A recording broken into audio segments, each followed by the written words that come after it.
Buenas noches a todos. Mayo Educación Ejecutiva les da la más cordial bienvenida al webinar Escenarios que enfrentará el contratista post solicitud de ampliación excepcional de plazo, el cual será transmitido a través de Zoom y de nuestra plataforma en Facebook Live.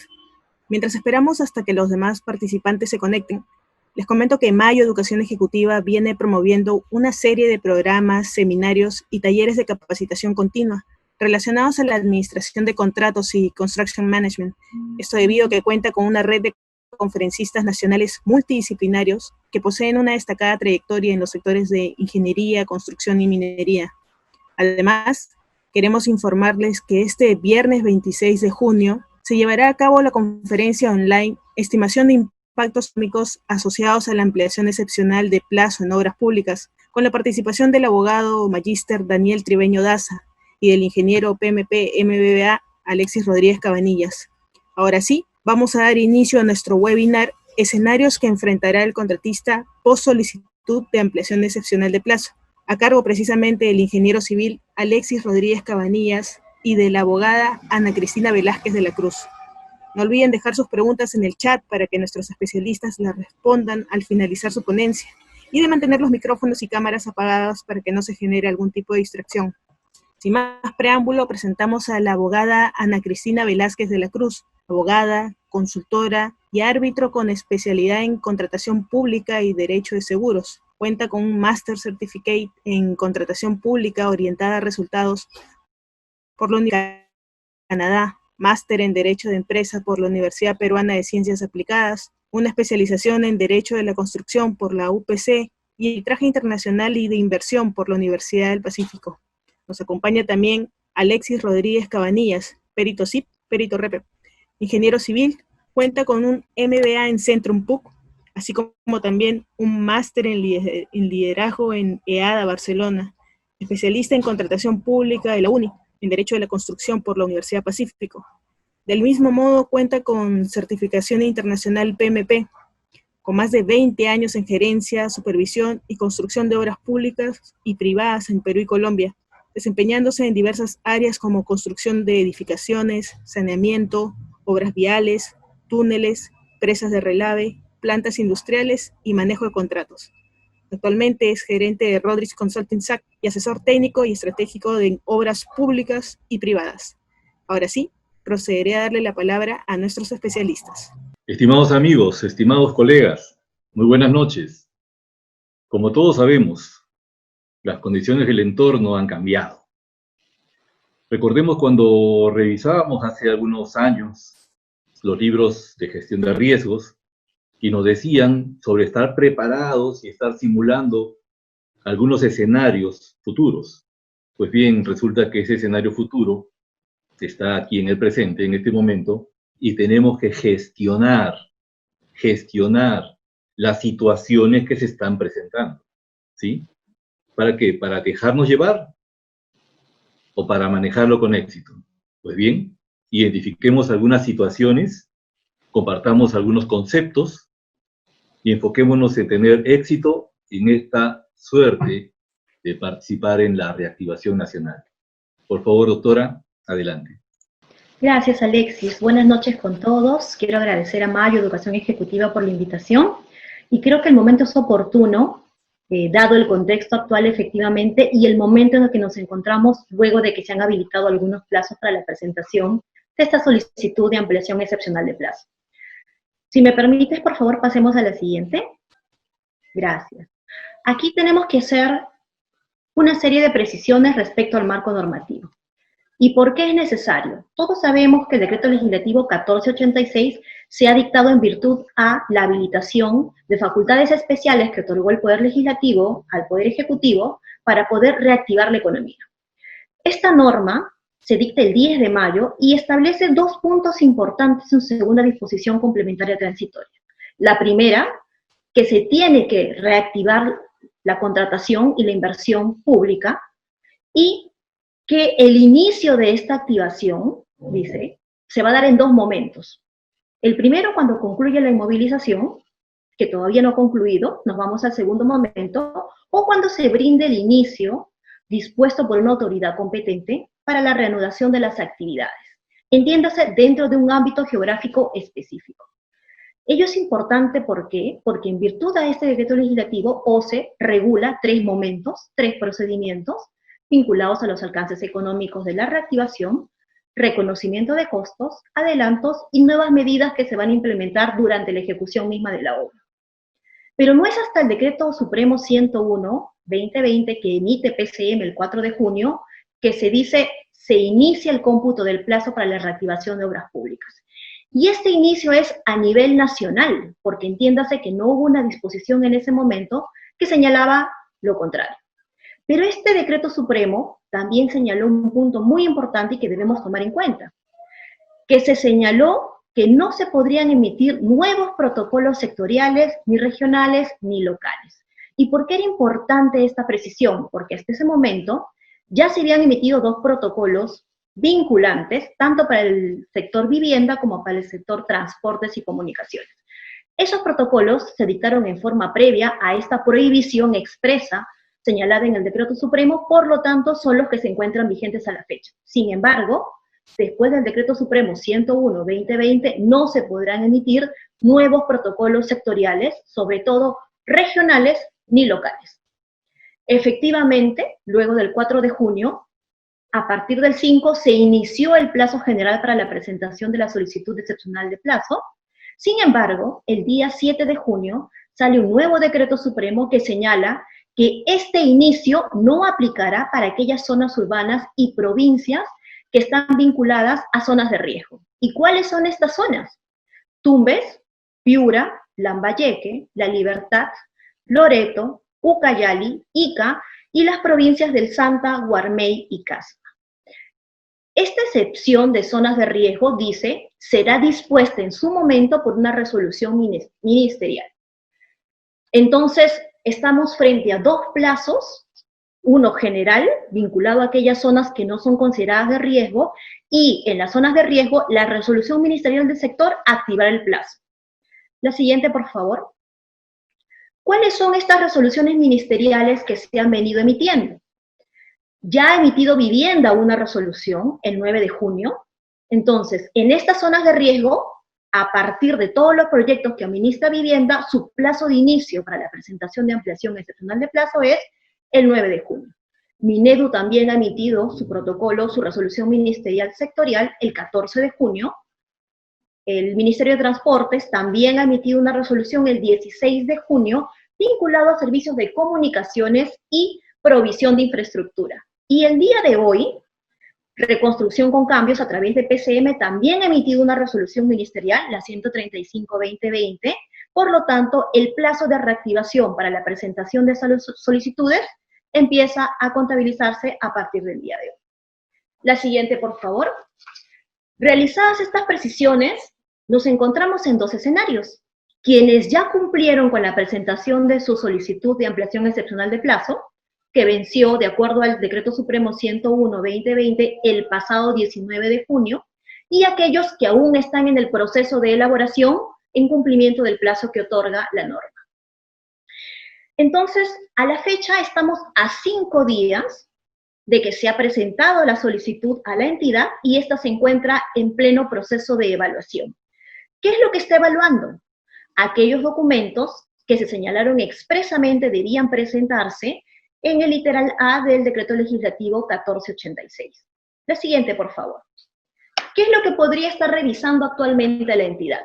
Claramente vemos en este esquema que la directiva de OCE, que reguló los procedimientos y de qué forma se acreditaban los costos, identificaba el reconocimiento de plazos vinculados a la paralización, es decir, todas las medidas o el plazo que está comprendido en el estado de emergencia nacional, las adecuaciones y removilizaciones y adecuaciones que tenga que realizar el contratista para luego iniciar la obra, y finalmente una estimación del plazo modificado respecto a la ejecución misma de la obra. Lo que no señalaba la directiva, pero entiéndase, debe reconocerse también, es un periodo de transición. ¿Qué significa? Desde el periodo de paralización, que es un plazo que tengo que señalar y acreditar en mi solicitud, hasta la adecuación, hay un plazo que también se va a tomar el contratista y la entidad para evaluar justamente la pertinencia de mi solicitud. Y estamos hablando entre ambos plazos de 30 días adicionales. Hay algunas entidades que previo a la presentación de solicitud de ampliación de plazo han solicitado y acordado con la entidad el reinicio y removilización. Sin embargo, esa debe ser la excepción y no la regla, por lo tanto consideramos que el plazo vinculado a la transición, es decir, el procedimiento mismo de la ampliación excepcional de plazo, también debe ser incluido en esta solicitud.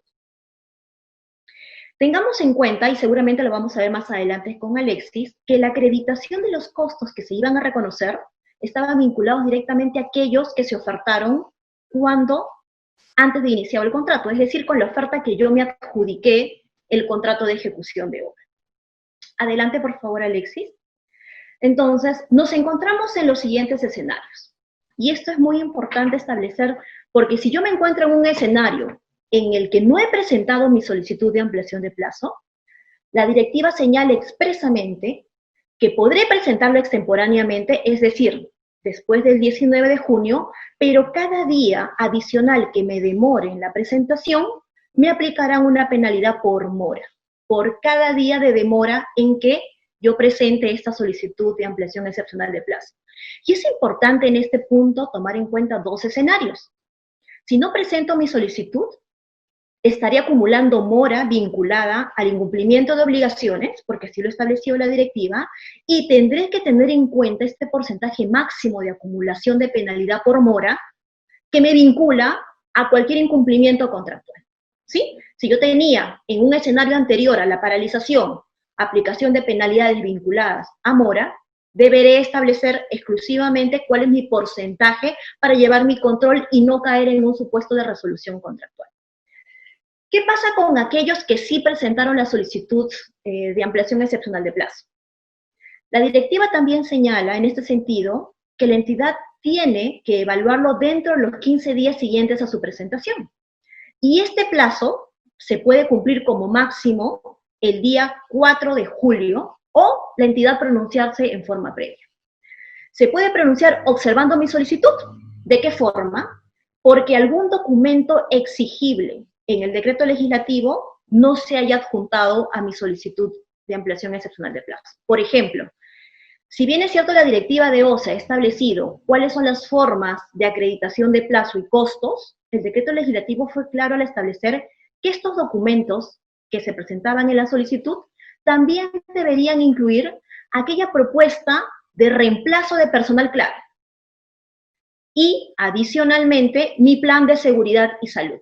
Entonces, lo que va a verificar la entidad para emitir una observación dentro de este plazo que le han asignado es si me faltó alguna documentación o dentro de la documentación que yo presenté había algún detalle que no adjunté. Por ejemplo, una factura que acredite algún costo vinculado a los que estoy pretendiendo. ¿Sí? La norma señala en este supuesto que si yo no levanto la observación en un plazo máximo de 2 días calendarios, primero, la consecuencia directa es que la entidad suspende su plazo para la evaluación, es decir, no empieza a contabilizarse los 15 días calendarios que tiene para el análisis y revisión de mi solicitud. ¿Cuál es el otro supuesto? Y la consecuencia directa de no levantar la observación es que iniciará mi cómputo para la aplicación de penalidad por mora. Es decir, tengo una nueva aplicación de penalidad por incumplimiento de obligaciones vinculada al no levantamiento de observaciones oportunas. Bien, este es mi primer escenario, en el cual no hay evaluación y por lo tanto no hay pronunciamiento de la entidad y no hay modificación del contrato. ¿Cuál es mi siguiente escenario? Y acá tenemos 3 vinculados. Que la entidad efectivamente reciba mi solicitud, haga un análisis respecto de lo que he pretendido, entiéndase lo que he acreditado en costo, plazo, reemplazo del personal clave y, obviamente, mi plan de seguridad y salud. Y la entidad dice, no voy a aceptar tu modificación o reemplazo de personal clave porque no se cumplen las condiciones. Me estás pidiendo 100 días de ampliación de plazo vinculada a esta situación excepcional, te voy a dar 90. Y en los costos, solamente el 80% de lo que me has acreditado. ¿Qué significa? Todo lo que he pretendido, sustentado y motivado, porque mi solicitud es motivada, me ha sido rechazada. No porque no sea aceptada, sino porque la entidad va a decidir en ese momento, y me lo tiene que comunicar válidamente, qué es exactamente lo que me está aprobando. Es decir, su respuesta, su notificación válida, tiene que venir también motivada respecto a por qué no ha considerado aquello que el contratista ha estimado debe reconocérsele por este periodo excepcional. El siguiente escenario tiene que ver con que me apruebe todo excepto los costos. ¿Qué significa? Me aprueba el plazo, me aprueba la modificación del personal clave, aprueba mi plan de seguridad y salud actualizado, pero no los costos en su totalidad. Entonces, la entidad en este caso también decide y me dirá qué costos me va a reconocer, pero me tendrá que sustentar por qué aquel saldo no ha sido reconocido. Y finalmente, el tercer escenario vinculado a no aprobación parcial, en donde me ha reconocido todo menos el plazo total que he solicitado. En todos estos supuestos, lo que dice la directiva es que prima la decisión de la entidad. Es decir, yo me tendré que someter a las condiciones que la entidad me notifique, y esto es importante, me notifique válidamente. ¿Qué significa notificación válida? La norma señala que la notificación podrá ser escrito virtual a elección de las partes, tendrá que estar dirigida al correo que he autorizado, sea este correo el que figure en mi contrato o aquel que he establecido como válido en mi solicitud de ampliación excepcional de plazo. Y finalmente, la norma señala que la decisión de la entidad debe ser comunicada por el órgano competente. ¿Quién es el órgano competente? La Oficina General de Administración, que es quien traslada el informe que ha elaborado el área usuaria, que en las entidades generalmente se trata de las oficinas de inversión e infraestructura, pero toda esa documentación, entiéndase, los documentos que he presentado y que supuestamente no han sido acogidos, la información y la motivación, y la notificación válida en forma y fondo, tienen que formar parte de la respuesta de la entidad. Y tienen que ser notificadas válidamente al correo que yo he autorizado y, obviamente, si es este el que está establecido en el contrato, debe ser notificado por la oficina de administración, pero adjuntando el informe del área usuaria. De lo contrario, ¿de qué forma puedo enterarme qué es lo que no han aceptado? Y lo más importante, ¿por qué no ha sido aceptado? Entonces, en estos tres supuestos, prima la decisión de la entidad y, como hemos explicado, el contrato queda automáticamente modificado. Y esto es importante, ¿por qué? Porque frente a estos escenarios, el contratista deberá evaluar lo siguiente. Primero, tengo que revisar en mi contrato cuál es mi mecanismo de solución de controversias habilitado. Y esto dependerá mucho del marco legal al cual mi proceso o el que estaba vigente al momento de mi proceso fue convocado y al que me he sometido. Si mi contrato se convocó bajo la norma del decreto legislativo 1017, tengo solo dos mecanismos de solución de controversias, conciliación y arbitraje. Pero si mi contrato se convocó bajo la 30225, tengo adicionalmente la Junta de Resolución de Disputas. Y vamos a ver por qué es tan importante este mecanismo. Lo siguiente que tengo que identificar es, si efectivamente la entidad me rechaza la modificación del personal clave o su reemplazo, tendré que ir a revisar a mi contrato cómo están establecidas mis penalidades. Porque regularmente, y hasta la 30225 sin modificaciones, regularmente todas las modificaciones o reemplazos del personal clave tienen que ser autorizadas por la entidad. Y esta autorización es expresa. De lo contrario, me aplican penalidades. Siempre estuvo incluido dentro del rubro de otras penalidades y las penalidades se establecían por día, por mes o por periodos establecidos. Por ejemplo, por visita a obra y verificación. Sin embargo, con la modificación vigente, lo que establece el reglamento es que el no cumplimiento de la ejecución de la obra bajo el personal ofertado implica que mínimo deberá establecerse una penalidad de media UIT por día y máximo una UIT por día por el incumplimiento. Y nuevamente vamos al supuesto de tengo que llevar un control exacto respecto de mi acumulación máxima de penalidades del contrato, no solamente por esta eventualidad, sino del contrato. ¿Qué es lo que puedo hacer frente justamente a la aplicación de penalidades porque no aceptaron una modificación y yo considero que es injusta la no aceptación de mi reemplazo del personal clave? Mi contrato me dirá qué mecanismo de solución de controversias tengo y sobre esa base tendré que activar mis acciones. ¿Cuál es la consecuencia directa de la acumulación de penalidades, sea por mora o sea por otras penalidades? La resolución del contrato.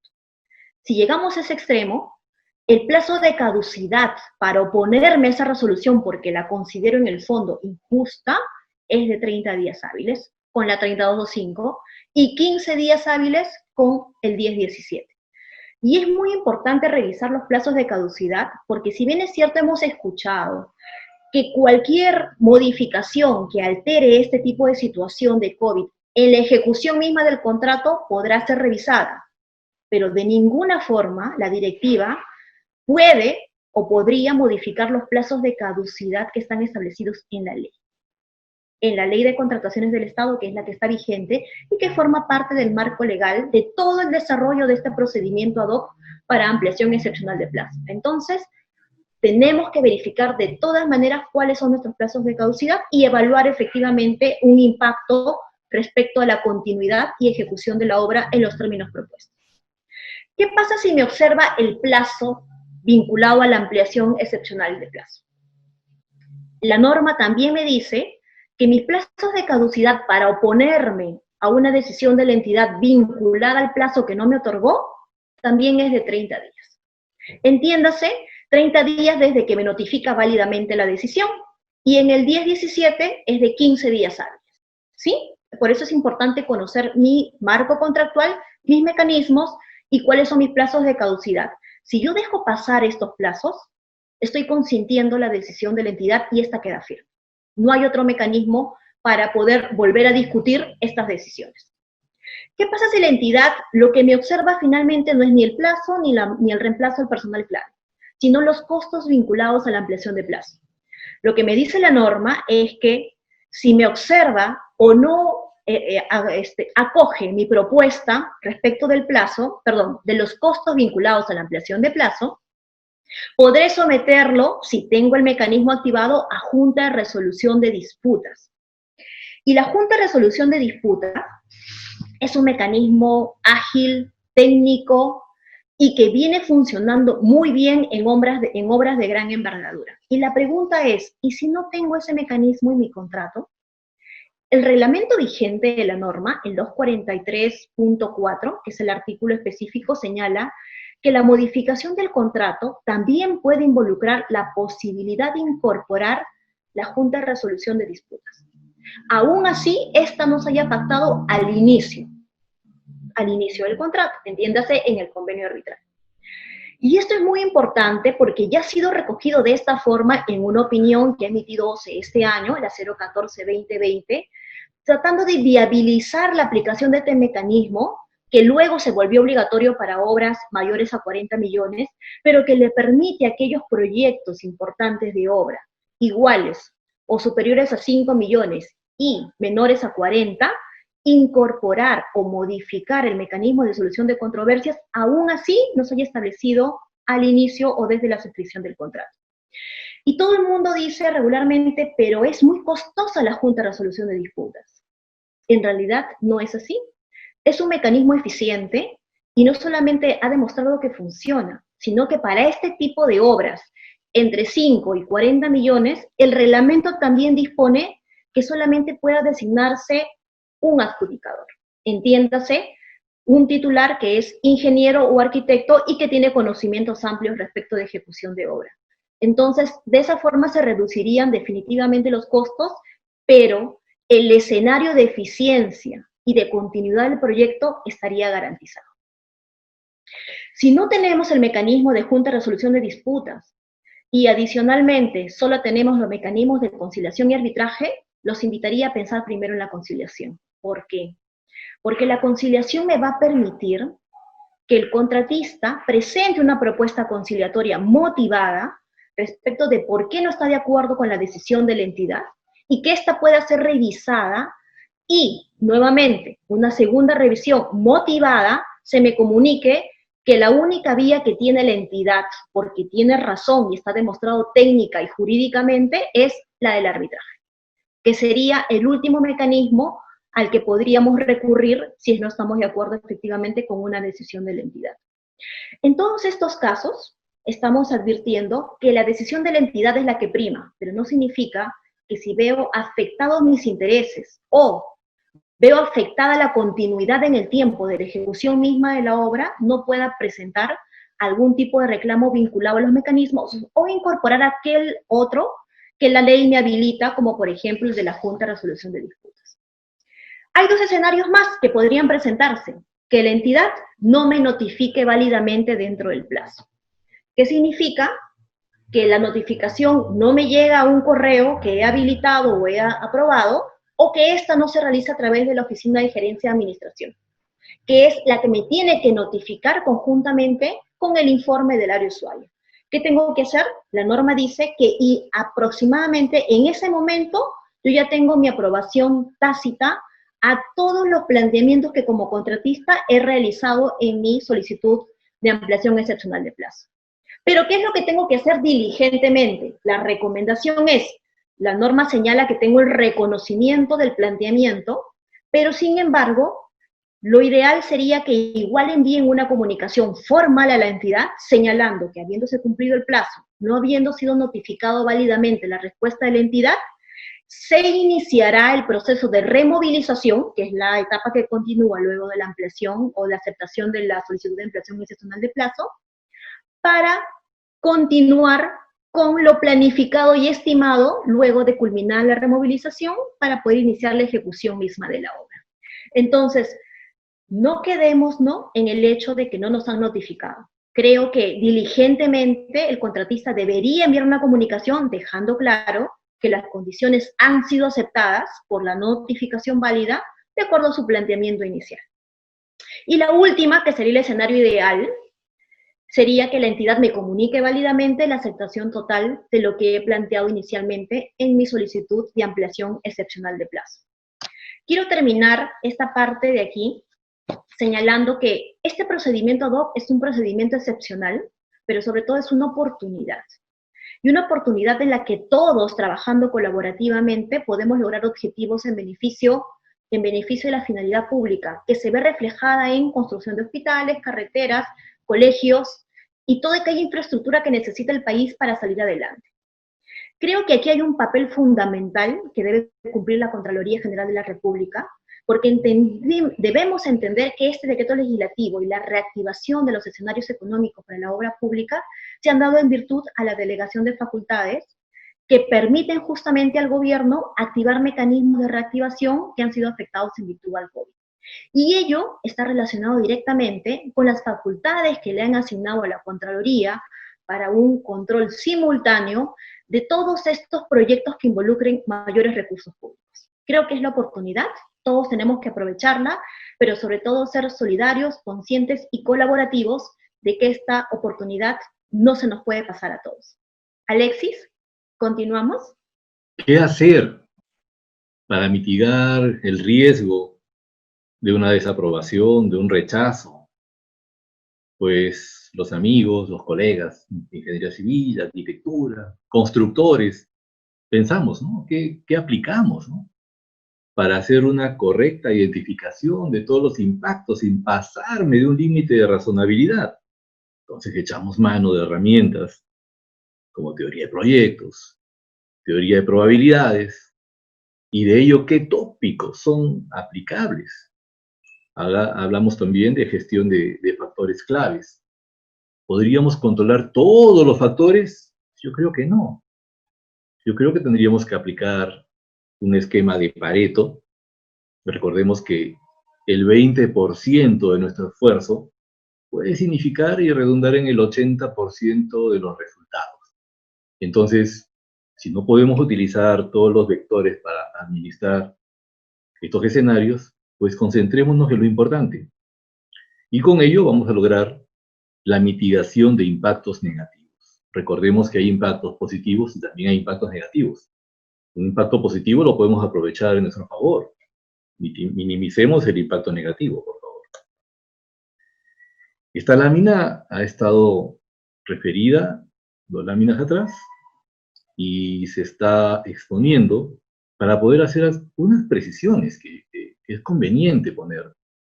Cuando se ha hecho la identificación de los componentes en la presentación de la AEP, ¿sí?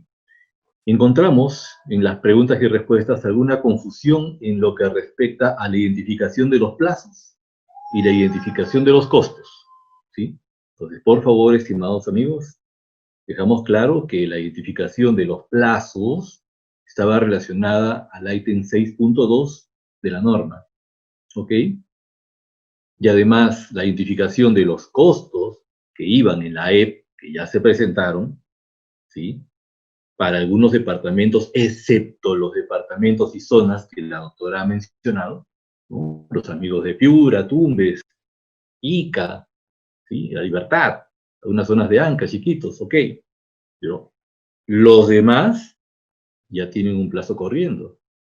Caramba, el 19 de junio se venció el plazo. Sí, estimados amigos, ahí se venció el plazo, en esas zonas donde tenemos permisible y corriendo el plazo de la revisión de la EP, que ya empezó el 20 de junio. Estamos 24 de junio, entonces está corriendo 4 días ya de los 15 días que tiene la entidad para poder pronunciarse. Entonces, identifiquemos por favor bien que en un lado de la norma, en el 6.2, estamos con los plazos, y en el 7.2.3 estamos con el costo. ¿De qué? De lo que ya presentamos en esos sitios y lo que está presentado en los lugares que hemos mencionado. Sin embargo, los costos correspondientes a la ejecución de obra, que a mi criterio es el paquete más fuerte e importante, que además está revestido de más incertidumbre, esos vienen ahorita. Vienen ahorita después de la presentación, después de la aprobación de la AE. ¿De acuerdo? Y esos costos están en esta fase, la fase de ejecución de obra. Ingeniero, ¿cuándo empieza la ejecución de obra? Recordemos que usted ya presentó su AEP, ¿sí? Y usted ha propuesto ahí un cronograma, incluso ha puesto un buffer de tiempo para la presentación de la AEP, la aprobación de la AEP, y sobre ello ha puesto un plazo para la removilización y la readecuación de obra. Importante, por favor. Importante, la readecuación de obra. No volverá a tener la misma dimensión, recorridos, espacios físicos, por la influencia del COVID, ¿sí? Entonces, a partir de donde usted marcó su reinicio, empieza la fase de reinicio de obra, ¿sí? Y esos costos son los que van en este segundo paquete, los que está por presentarse luego de la aprobación de la AEP. ¿Qué probabilidades tengo de éxito en esa identificación de costos? Pues muy bien, esas probabilidades van a estar en función de los requisitos que usted ya presentó en la AEP, que los hemos conversado ampliamente desde el 20 de mayo de este año. Hemos venido conversando todos los requisitos que se muestran en pantalla, donde el objetivo fundamental era identificación de plazos, pero que venían justamente de la identificación de los rendimientos que iban a llevar a justificar ese plazo. Justamente esa variación de rendimientos que usted ya identificó, lo va a llevar a identificar los mayores costos en esta segunda etapa. ¿De acuerdo? Entonces, el éxito de nuestra gestión va a estar en función de cuán acertados y cuán sustentados han ido nuestros cálculos. Pues bien, se nos viene este flujo. Este diagrama de flujo post-AEP nos marca el recorrido que va a tener esta identificación de mayores costos. Ojo, identificación de mayores costos, ¿sí? No vayan a titularlo adicional 1, adicional 2, no. Identificación de mayores costos, bajo influencia del COVID, bajo influencia de las normas sanitarias, en fin, ¿sí? El concepto es el mismo, ¿de acuerdo? Y ahí vamos a tener 30 días, una vez que esté aprobada la EP, 30 días para que usted, mi amigo, presente ese expediente, ¿sí? Recomendación, empecemos ya.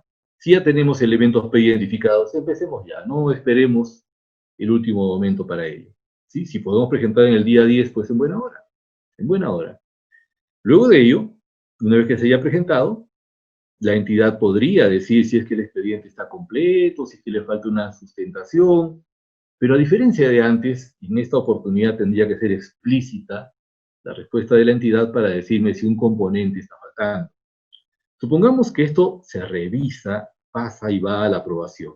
Pues bien, En mejor escenario, nosotros podríamos tener la aprobación del expediente, pero también podríamos tener un rechazo parcial, un rechazo total, como bien lo ha señalado nuestra amiga la doctora Ana Cristina, ¿sí? Ahí devienen los escenarios que tenemos nosotros que administrar en materia de riesgos. Ingeniero, ¿existe el riesgo de que me rechacen? Claro, existe. El reto es cómo lo mitigas, ¿sí? El reto es cómo lo mitigas, ¿de acuerdo?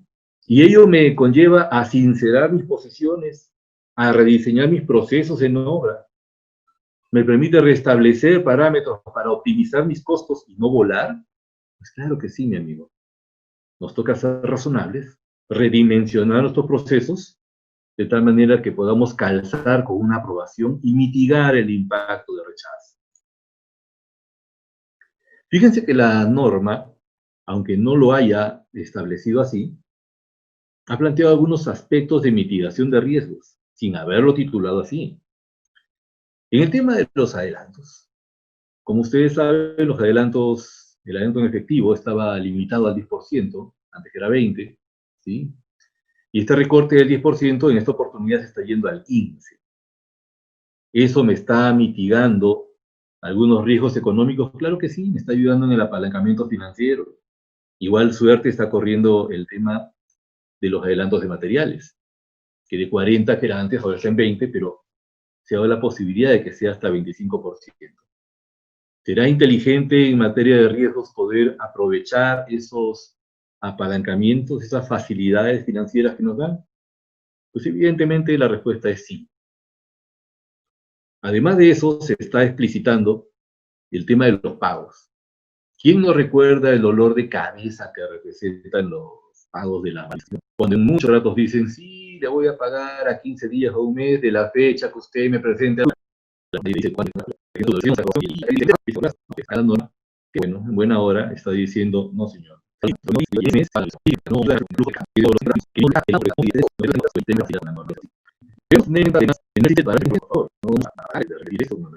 no constitucional. Estamos hablando de intervención a la emergencia del COVID-19, que lo pueden titular identificación de mayores costos, identificación de costos asociados a, ¿sí? No titularlo adicional. ¿De acuerdo? Pero esas facilidades vienen de la norma. ¿Sí? El Estado está expresando las facilidades como gestión disruptiva, es una administración de los riesgos. ¿Sí? Ahí nos va a jugarnos el rol. Sincerar nuestros costos, sincerar los factores que nos van a llevar a la cuantificación total de ese costo. ¿Para qué? Para que alcance pues el éxito de que pueda ser aceptado, de que pueda ser presupuestado y que las oficinas de presupuesto de las públicas puedan hacer un match con los números que estamos ofreciendo y que esto pueda fluir. Si hacemos match, todos ganamos. Se termina la obra, el público usuario lo podrá usar, independientemente de la naturaleza de la obra. ¿Ok? Gana la entidad, hace ejecución presupuestaria y todos estaríamos bien parados. Pero si no nos colaboramos, esto no va a salir, no va a fluir y finalmente no se va a alcanzar el objetivo nacional, que es lo que todos nosotros queremos. Acá el amigo Javier Barrios nos pregunta, 5 días. Sí, de acuerdo. Mi plazo para presentar mi solicitud de AEP se cumplió el 19. Sí, correcto. Se presentó oportunamente la AEP. Ok, es un comentario que él está haciendo, ¿no? Si ha presentado hasta el 19, pues sí, estaba dentro del plazo. ¿Ok? Acá el amigo Ulises Mendoza dice, procede declaraciones juradas de compromiso de pago de parte del contratista al plantel técnico, luego de que la entidad reconozca a dichos mayores gastos generales, ya que no se ha emitido recibos durante la cuarentena.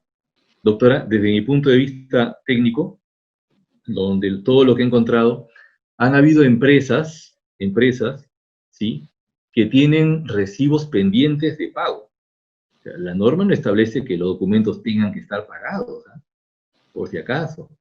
Además, ¿quién tenía un flujo de caja beneficioso al día 15 de marzo? Hay muchos que se quedaron sin cobrar valorizaciones y con valorizaciones pendientes de pago. Así que los compromisos se acreditan por un documento como una boleta, como un recibo por honorario, como una planilla. Y si no está efectuado el pago, pues eso a mi criterio técnico no lo habilita. No sé, doctora, ¿usted qué opina? Efectivamente, Alexis, la directiva señala que yo puedo acreditar los costos vinculados al periodo de paralización a través de documentos, entiéndase facturas, hojas de pago, pero díganme pagos. Eso significa que lo cierto es que los recibos de honorarios se pueden haber emitido, que es el que se emitió, y adicionalmente, cuando una declaración jurada no se había pagado, pero que se me va a conocer una vez que la entidad reconozca e identifique que los costos están de acuerdo a la oferta. ¿Sí? Ok, acá tenemos la opción. Como siempre. Ay. Y cuentan cosas que no se cancela el también por generales. Ok. En el que está incluido el desarrollo por el para el mismo se pague por otros conceptos, por ejemplo, gastos de utilización de equipos de su oficina general. Sí, hasta ahí es ok. Ahora, el código de la manera sigue dando ejecutiva y servicio local y hasta aquí todos los que tenemos la busca, sí, han sido identificados por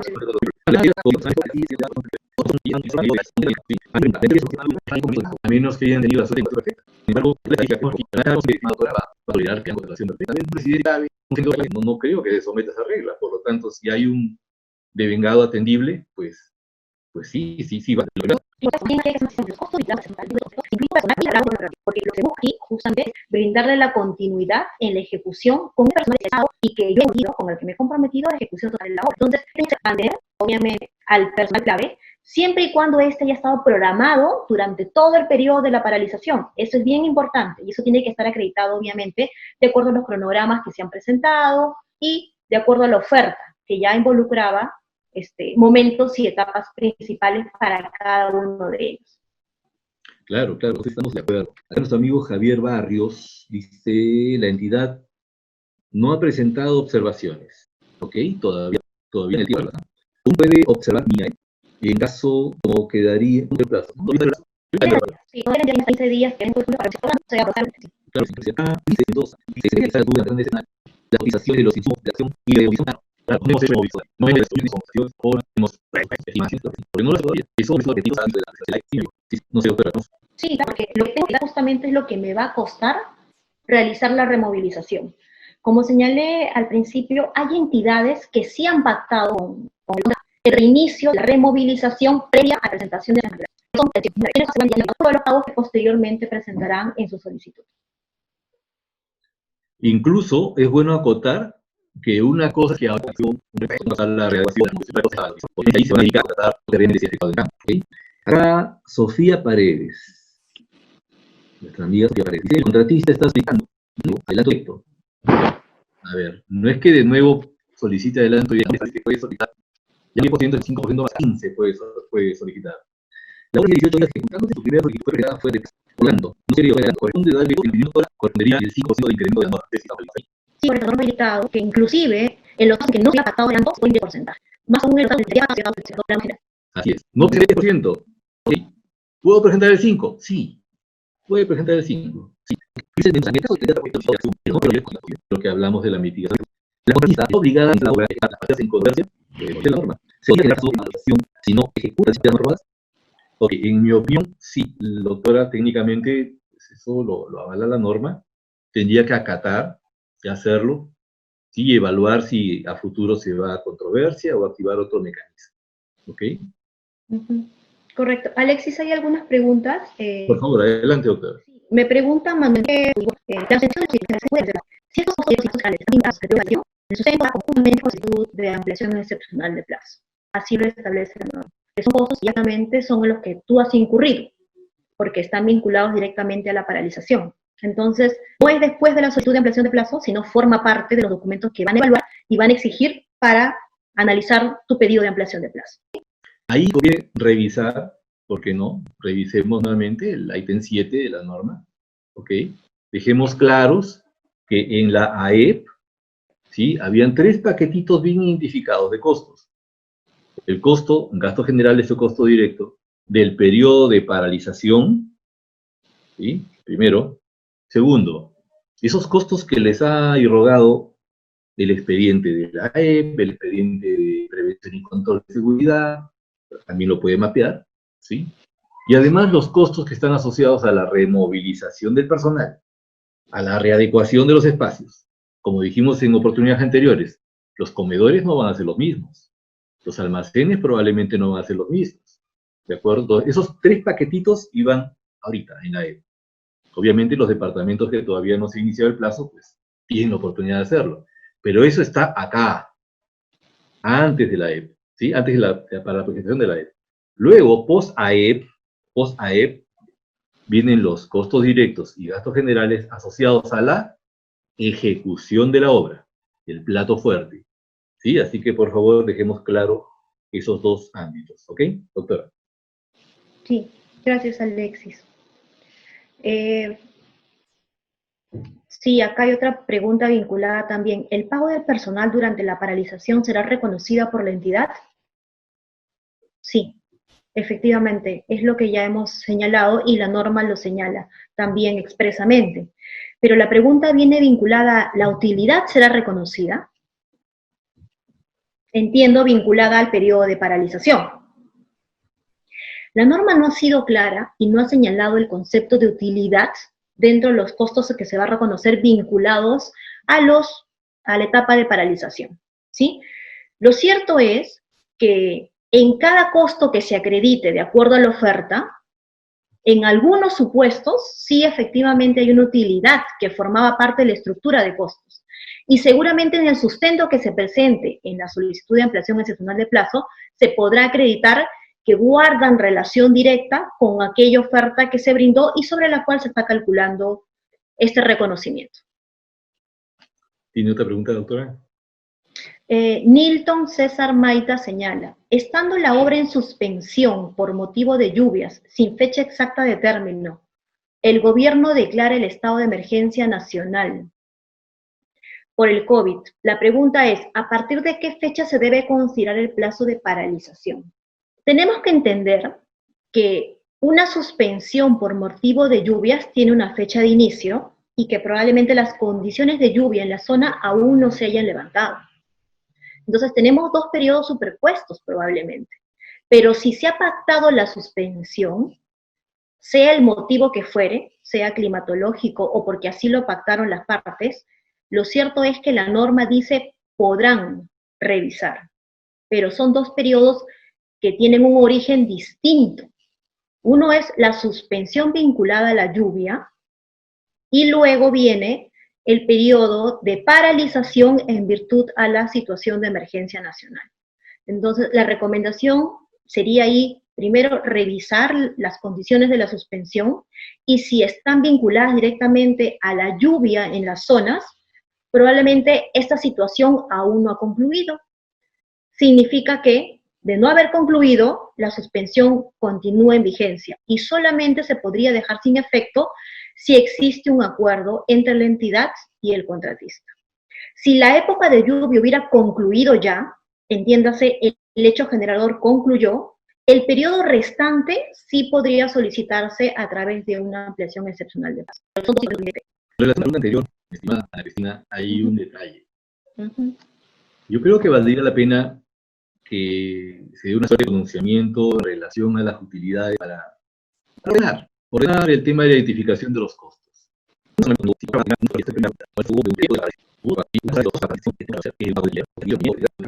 componente de costo muy definido, ¿no? De costo directo. Entonces, a mi criterio, en la primera parte, pues no debería existir, y en la segunda, probablemente sí. Es justo definir lo que los ingenieros llamamos el alcance, ¿no? El alcance tiene que estar claro, y debería haber un pronunciamiento racional. Al finalizar la transmisión les estará llegando una encuesta que nos permitirá a nosotros brindarles cada vez un mejor servicio. Les recordamos que esta sesión, así como los webinars pasados, los podrán encontrar en nuestro canal de YouTube, Mayo Educación Ejecutiva, y como Mayo ED Podcast en Spotify. No se olviden de seguirnos en nuestras diversas redes sociales, donde estaremos dando a conocer más información sobre el sector, así como también en nuestra próxima conferencia online, Estimación de Impactos Económicos Asociados a la Ampliación Excepcional de Plazo en Obras Públicas, que se llevará a cabo este viernes 26 de junio. Este viernes 26 de junio, amigos, tenemos la oportunidad de poder compartir herramientas en relación a la identificación específica de todos los impactos de costo en esta segunda etapa. Acompáñanos, compartamos estas ideas que van a ser muy útiles para poder presentar este segundo paquete de costos y con mucho gusto absolveremos dudas específicas para tener éxito en esta reactivación. ¿Sí? Un fuerte abrazo. Por favor, Pamela. Muchas gracias, ingeniero. Mayo Educación Ejecutiva les agradece su participación. Buenas noches. Buenas noches. Un fuerte abrazo. Gracias, Mayo. Hasta luego.